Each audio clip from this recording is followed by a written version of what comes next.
I'm Meshal Malik and you're watching Indus Special. While surrounded by multiple germs and diseases, having a strong immune system is of absolute importance.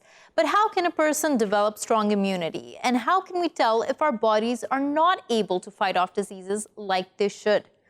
Let's take a deeper look at this. Joining us for this discussion is Dr. Mohammed Munir, who's a virologist at Lancaster University, joining us from Lancaster. Also joining us today is Dr. Nazir Deshani, who's a nutritionist and coordinator of the World Health Organization. He joins us from Ahmedabad. Thank you both for joining us and welcome to the show. Dr. Nazir Deshani, as I stated, we are seeing a number of environmental changes. We are seeing a number of diseases, viruses, new ones, old ones, and people's health seems to be under a great amount of threat. Do you feel like our natural bodies and their defense mechanisms, this immunity, is decreasing by generation to generation when we hear about kids getting more sick than before? As you rightly stated, that over time and generation over generation, we are more prone and exposed to germs, environmental hazards, etc. But it's a natural mechanism that over the generation, our bodies are in constant fight with the environment as well. Mm-hmm.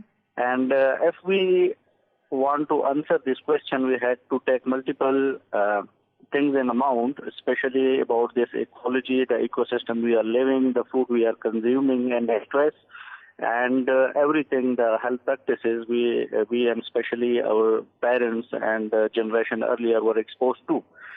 It's not a black and white question, but more or less everyone is concerned about the current immunity. So immunity is basically a defense system which becomes strengthened, which is used to strengthen when there is some stimulus for it. If we look at the factors nowadays, so after urbanization and all those environmental changes, our mothers and parents were more exposed to environmental toxins, which leads to impaired immunity. And this may transfer over generation to generation. Secondly, if we see the healthcare systems and the food, nutrition and everything, they are improving day by day. So it's going to counterbalance those immunity gap. They are helping. So overall, this may not look like there is a decrease in the immunity overall, but the supporting mechanism is there, which is counterbalancing it. Right. As Dr. Deshani mentioned here, that it doesn't seem like our immunity is decreasing, but there are many other factors that are trying to counterbalance it. Dr. Mohammed Munir, when we're trying to look at this question from a different angle and trying to discuss why people from the same age groups, whether we talk about children or adults, have varying different types of immunity levels, what really explains it? Well, on a whole, the immune system does a remarkable job by eliminating pathogens. Just to put in perspective, we all are in thousands, if not millions, types of different pathogens are encountered on a daily basis. But we hardly get sick. And if we get sick, that is down to the immune system. And we generally believe that in all of us, every day, at least one of the cells of our body could turn into a cancer cell. But now everyone gets cancer on an everyday basis. So this means that our immune system is pretty good and it works very well. But then there are occasions when we get sick or we get disease, and that is because the immune system is failing. And when we say failing, is like any other system, if they are overwhelmed by the nasty environment or the environmental assault around it, that is going to impact the immunity. And if the immunity is down, that is basically an open ground for any pathogens, for any disease to come in and invade the system.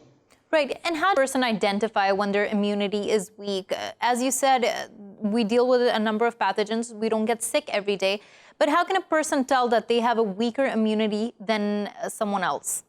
Oh, it's very important to really understand that if you look onto one home, so we have a family member of 10. So within that 10 family member, not everyone will get sick at the same pace as that of any other person. So the person who is getting sick on a frequent basis, that is one direct indication that the immune system is relatively weaker and is not coping very well. And that is the time when it's time really to investigate if there is any underlying causes. And when it comes to the underlying causes, for the weaker immune system, then it's very broad. It could be a genetic factor, it could be environmental factor, it could be the factor that is specifically triggering to that extent in that individual. So all these factors, when put in perspective, it would be easier to identify what are really going on in that individual. Right, and one of the main factors is how immunity has developed in the initial years. Dr. Nazir Deshani, now the World Health Organization states itself that every year children under 5 years are at risk of dying in low-income countries. That puts the numbers to anywhere in 1 in 26 children. Now that's a startling fact. When we look at this and we try to look at low-income countries specifically, what is the reason for children being at risk of contracting diseases? And does immunity play a role in this? So the basic issue with immunity is regarding proteins. You know, you are having enough proteins, the enough proteins will have that immune system, they will build stronger and stronger. If we look at the underserved population, which is mostly women and our children, which are deprived of basic protein, essential proteins. So therefore, their immunity is not being developed to the extent that to fight all those germs which are surrounding them, and ultimately leading to multiple and frequent infections, leading to deaths of the children. But with good hygiene, good practices, feeding practices, and health education to the mothers, one can easily control as intervention in children and intervention in things like that, which deals with all those actions which could be done by very cost-effective methods. So I think that provision of adequate proteins to our children may lead to, may not be 100% cure, but it will minimize the death ratios and also will lower down the infection rate in those populations. Right. Dr. Nazir Deshani, as we talk about young children and the education that mothers need to get in terms of what their nutrition should be like, one thing that is often associated to strong immunity is how the mother dealt with a child in their early years, especially the role of breastfeeding in all of this. What can you tell us more about it? How essential is that for a child's immunity to develop? Children health or the neonatal health starts with the mother itself, not during pregnancy, but even before she gets pregnant, because her overall health is dependent on the overall health, the outcome of the pregnancy as well. But as you rightly mentioned, that during the pregnancy, if she takes adequate food, adequate proteins, so there will be a healthy outcome. And again, after the birth, the best food is that of the mother milk. But unfortunately, with weaker mothers, the underage pregnancies and things like that, we are having a very difficult times in combating those issues because the mothers are themselves not ready to nourish or to brought up the child very well. So, what are the conditions needed for a child to be healthy when we talk about the mother being healthy? The age, the level, that age is of course a very major factor. One of the reasons why child marriages are so dangerous for the mother is because the body isn't ready. How can we tell when a mother is ready to have a child or when a woman is ready to have a child? Exactly. If we look at the marriage age in underserved countries, so it's most of the time even under 18. Which is not a suitable place because the processes and everything the girl goes through, it does need a lot of stress bearings and everything. So, first we had to make laws that all the child marriages that should be done. And secondly, the proper attention, they are often neglected because they are unable to ask for their rights and everything. So when a mother is self-sufficient, she everything, she has access to good food, hygiene, everything. So we had to empower women in order to have a healthy generation. Right. Dr. Mohammad Munir, as we're talking about nutrition and what a mother can do, another thing that is often coming into discussion when we talk about weaker immunities and why people are falling more sick more often is the debate regarding whether taking too much medication does this to our bodies. I just want to read out a statement from the Food and Drug Administration, which states that antibiotic resistance is a common public health problem because nearly all types of bacteria have become stronger and less responsive to antibiotic treatment. Of course, antibiotics are just one part of the entire medication regime, but how does this fit into it? What more can you tell us about the role of medications and the link to our immunity? Yeah, one of the major threats to the global public health is really the antibiotic resistance, which is posing enormous consequences onto the public health. And when it comes to the low middle income countries and the thin economies, the major issues come that there is a unchecked usage of the antibiotic that is not only within human itself, but in animals where from the meat and the milk sources come. So because of this extensive usage of antibiotic, bacteria over there, they are developing resistance against that. And that, I mean, once they are resistant to antibiotic, the first generation and the second generation of antibiotic wouldn't work. That means that you got to go beyond the resistance level of those bacteria. And this is really one of the major concerns to the public health. There is nothing one can do because once the resistance is established, then the population of the microorganism is all over in the environment and it can spread very lavishly. The only thing you can really do about it is to have a rational use of antibiotic only on the prescription, which is very common practice here in the Europe. That if you go to the pharmacy, you won't be able to get an antibiotic until it is prescribed by the doctor. But in the developing countries or the thin economy, that is not the case, and that extensive usage of the antibiotic is one of the causes that is leading to the resistance. Doctor, when we're talking about all these viruses and diseases, which are the type that the body is able to fight on its own without any medication? And is this the case that medication shouldn't be taken for every flu, for every cough, for every allergy? Yes, just putting into the perspective of the childhood immunity, the immunity that would come from the mother, that wouldn't be a long-lived. It would be for a very short time. And then the children, especially at the age of second year of their age, they are prone to infection as like any other one would have been. So at that time point, the most important thing is to have vaccination in place. The vaccine against the viruses, those are very common in the region. For the bacteria, those are very common in the region. Unfortunately, we don't have vaccines for all of the pathogens that can pose threat to the childhood, especially.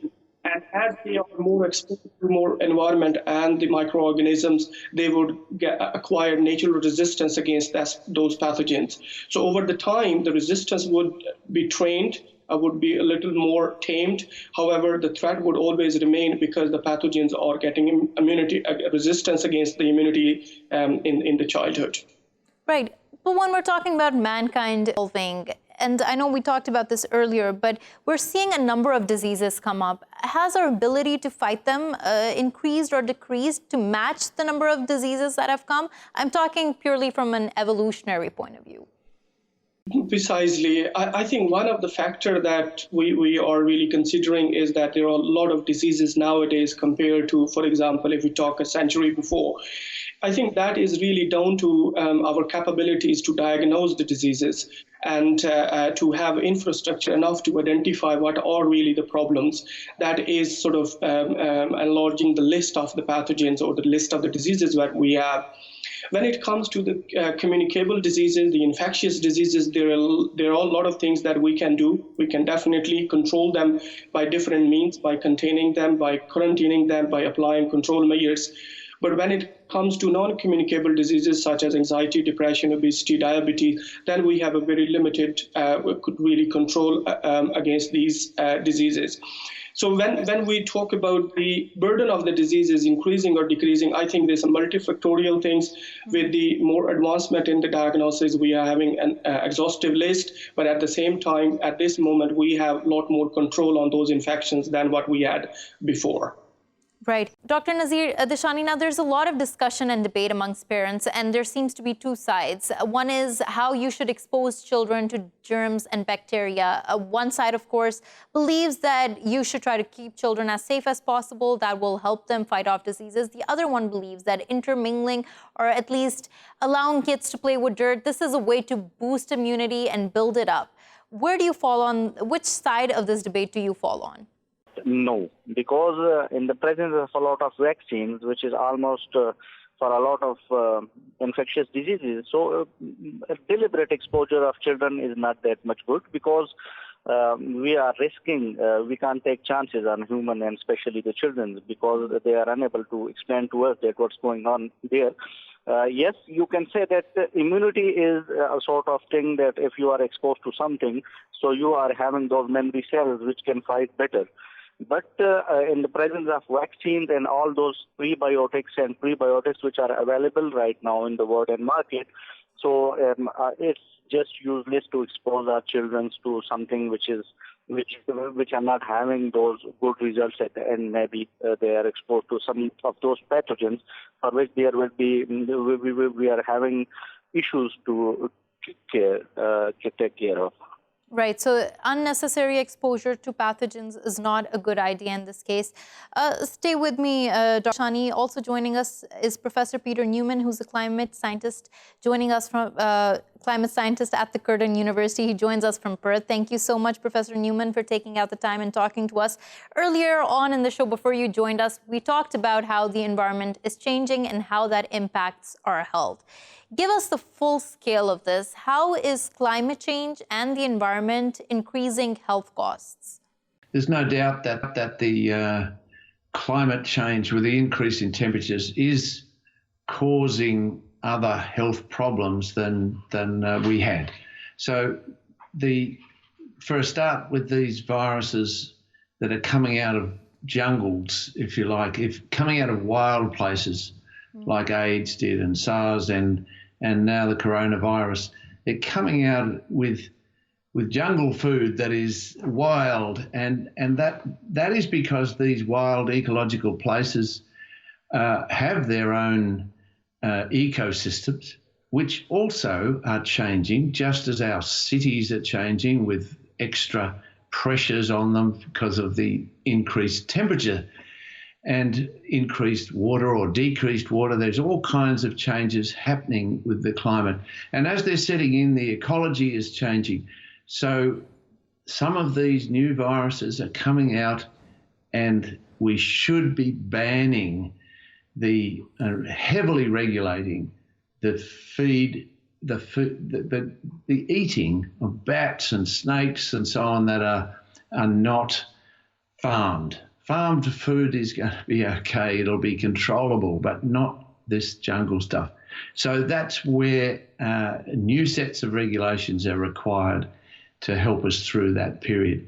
But there's certainly other kinds of health problems from the extra air pollution, the extra heat stress and so on in our cities as well. Right. Professor Newman, you raised a point I want to take to Dr. Munir and talk to him about this new set of health practices, new set of health guidelines. Do you feel like we're keeping up to this? The world at large, the international community is keeping up to what is needed in terms of creating new health guidelines? And if not, what more do you think needs to be done? Well, if we really look on to the recent emerging and re-emerging infections, they have really come only when we have interfered with the ecosystem, especially if we talk about sub-Saharan Africa, for Africa, or in the Southeast Asia. All those diseases, in majority of the cases, they have been by the human interference. But I do understand that new legislation are required. But then if we really look onto the cultural, religious, and environmental factors, those are really counterfeiting. It's a lot more difficult to make these legislation, and if these are made, then it's too difficult to implement that. I have had experience working with people in Africa where bushmeat is very common.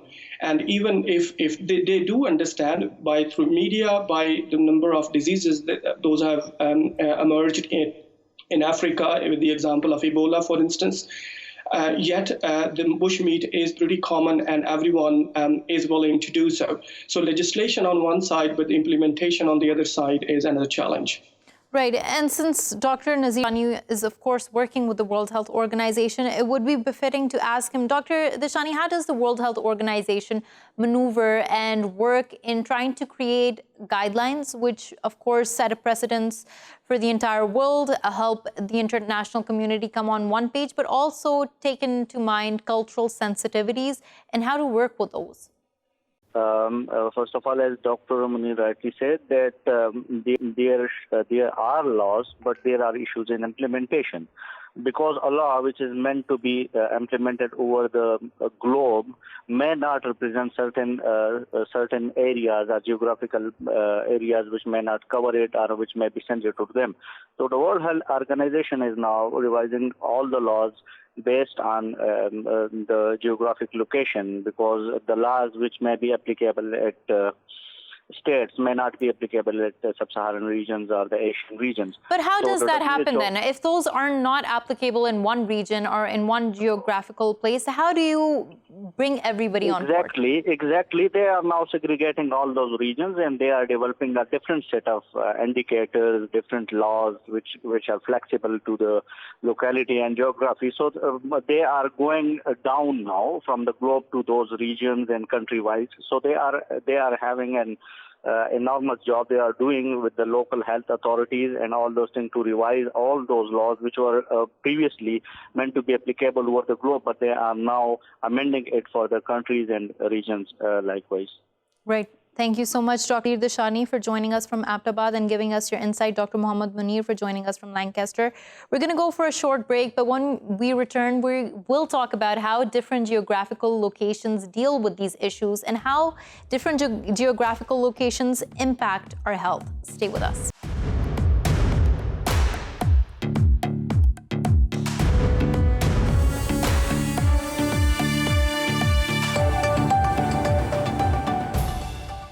Welcome back to the show. Now, we know the environment plays a huge role in our health, but to what extent does it exactly influence us? And does geography play a role in determining the overall health of one population compared to another? Let's discuss this further. Joining us is Professor Peter Newman, who's a climatist at Curtin University, joining us from Perth. Also joining us is Professor Louise Manning, who's an analyst who specializes in food security. She joins us from England. Thank you both for joining us and welcome to the show. Professor Peter Newman, as before going to the break, we were discussing how climate change is impacting health. One thing that I do want to talk about is whether the funding and the health policies that are being created are keeping this in mind. Now, the World Health Organization's COP24 special report stated that health and climate change, amongst health and climate change, only approximately 0.5% of the multilateral climate change funds were dispersed to health projects. Is this grossly underestimating the problem we will be seeing in the future if this is the amount of funds that are being dedicated to it? Well, you'd have to say yes after this event, because the billions of dollars that are being lost as we are funneling down into the despair of a new virus that is seriously impacting on the whole world. We should have seen a good deal more done about managing this bush food issue.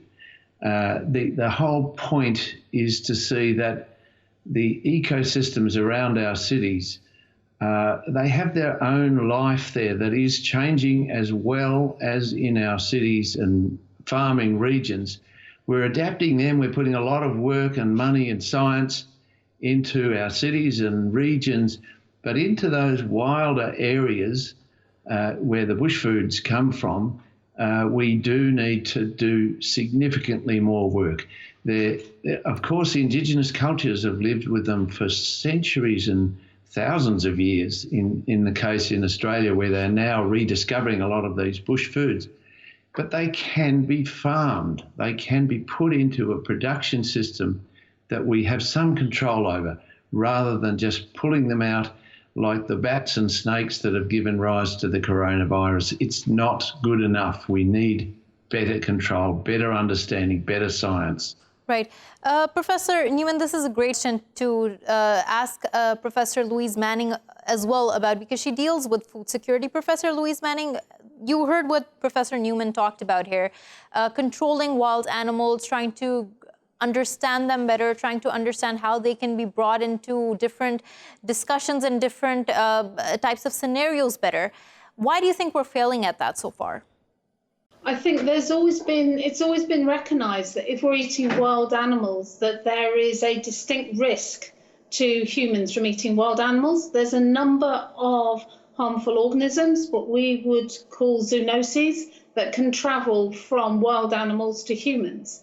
The real challenge is that many of these markets are informal. For people going to a supermarket today and buying farmed meat, they will be assured that there are standards in place. When we look at some of the bushmeat supply chains, some of them are illicit and illegal. Some are more formalized, but they do not have the checks and balances in place. So anybody eating bushmeat must know that there is a high inherent risk. Right. And when we're talking about this high inherent risk, of course, it's become most manifest in this novel coronavirus we're seeing that's impacting thousands numbers of people all across the world. Professor Louise Manning, also expanding on that, what risks do foods which are safe for consumption, that are labeled safe for consumption, posing to our healths in this day and age? A lot of stuff that's more insidious we don't know about. I think the challenges is that many of our supply chains are not transparent.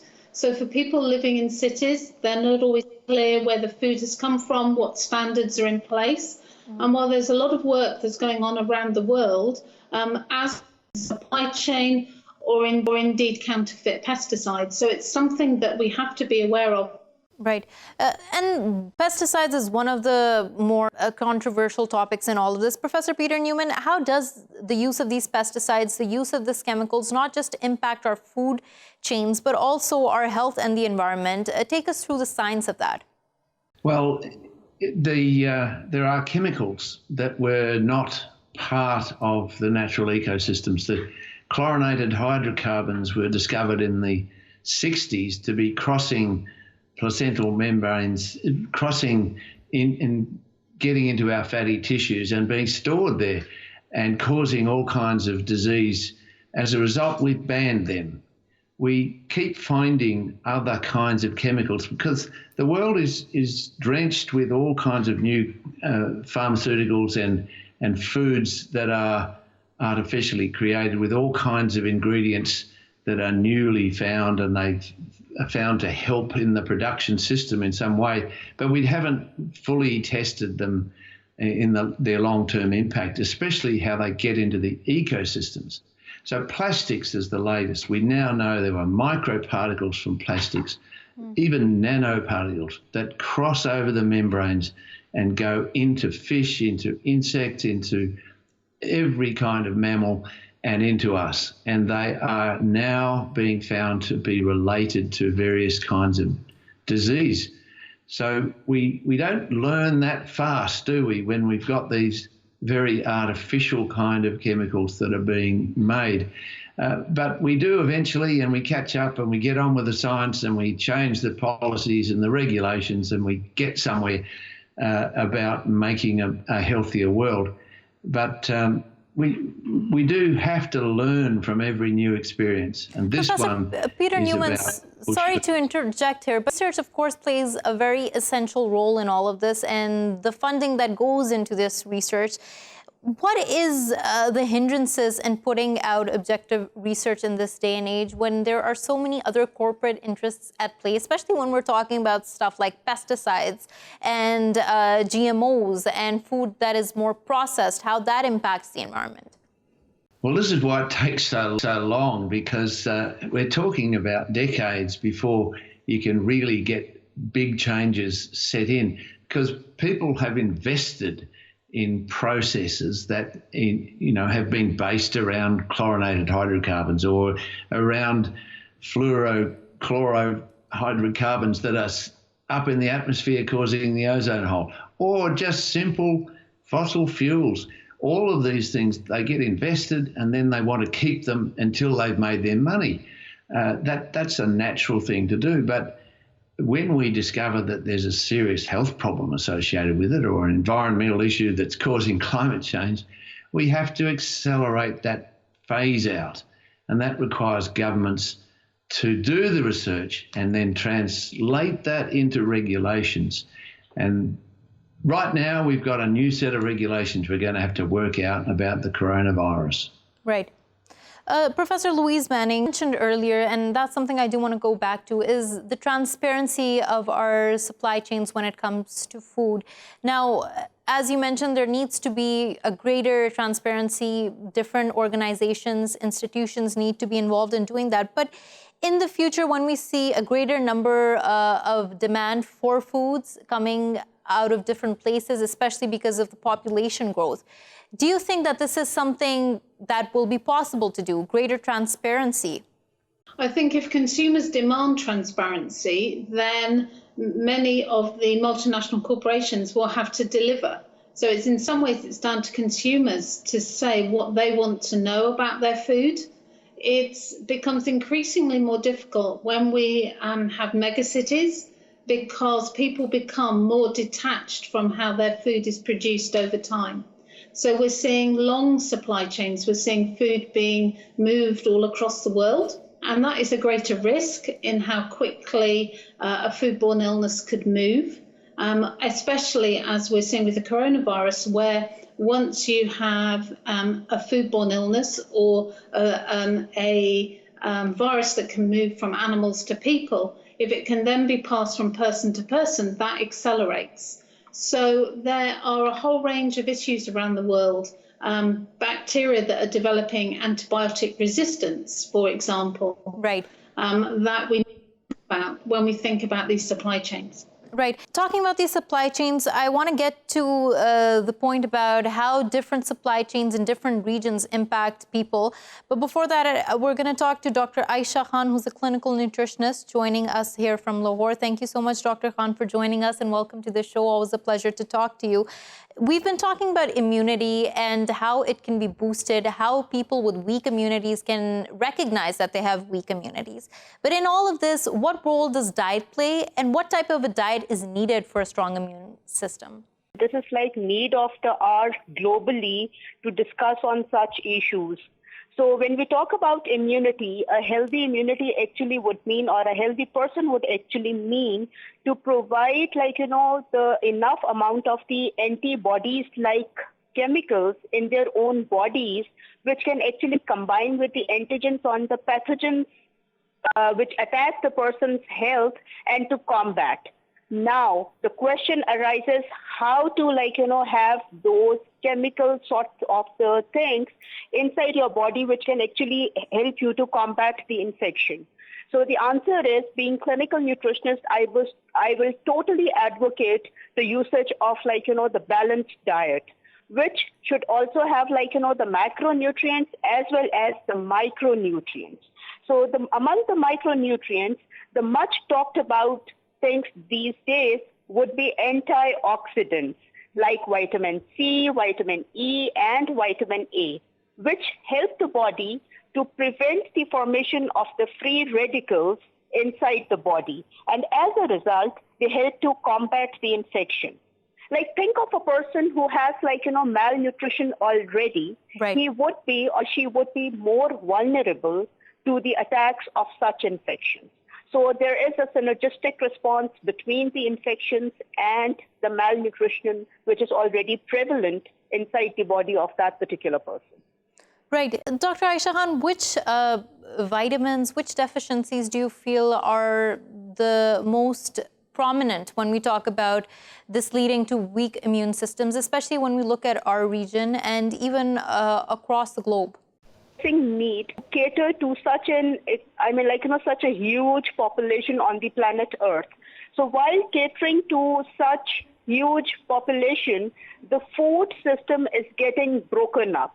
Now, when we talk about the food system and when we talk about breaking off the food system, it actually means that the food system is trying to provide food to the population, which is just only catering to their hunger, but at the same time it's not providing enough of the micronutrients to them. Right. So when the food is not furnishing enough amount of the micronutrients, it will also not be a good source to increase the nutritional status of the person or to boost the nutritional status of the person. Right. Thank you so much, Dr. Ayesha Khan, for joining us and giving us insight into this. Professor Peter Newman, as Dr. Ayesha Khan mentioned, that the food system is being broken up. This is also one of the most grave predictions when we look at climate change, how it's going to impact food supply all across the world. What are we seeing unfold right now in this moment when it comes to food supply chains? Well, we're seeing them being heavily scientifically examined to see where they can save fossil fuels for a start. And this business of taking food from one continent to the other and processing it there and sending it back to the markets, we have to shorten these chains, reduce the food miles, as it's called. It's not sensible to use up fossil fuels just to be able to get 20 varieties of a particular type of food in a supermarket when it is causing the problems of climate change. We are undermining the whole food system by doing that. So it's as though those markets need to be regulated to be more local and more simple and shortened in the travel of that food around the world. That's clearly being examined very carefully. And I would say we haven't yet cracked how to do that, how to regulate it, because it's all about international trade. Right. Professor Louise Manning, as Professor Newman says that it's all about international trade, is it more than that? Because we also talked about malnutrition here. In many parts of the world, there is a need to import certain kinds of food. Can we do it in a sustainable way so that we also take into account the damage being caused to the natural environment, but also provide those varieties of foods which are needed for those people to survive in a nutritious way? I think one of the areas that we really need to look at is how food is being wasted in our supply chains. We do have a micronutrient deficiency right across the world, either with undernutrition or in many areas of the world where there is obesity from energy-dense foods, there is a micronutrient and antioxidant deficiency. So we are not feeding ourselves for health. One of the ways that we can address that with fruit and vegetables around the world is to look at ways in which we can get more of them to market. And that can happen on both a local but also on a global scale. Right. Thank you so much, Professor Louise Manning, on that point, and thank you, Professor Peter Newman. Thank you both for joining us and taking out the time. Thank you for watching Indus Special. We will see you again tomorrow with more stories. Till then, goodbye and take care.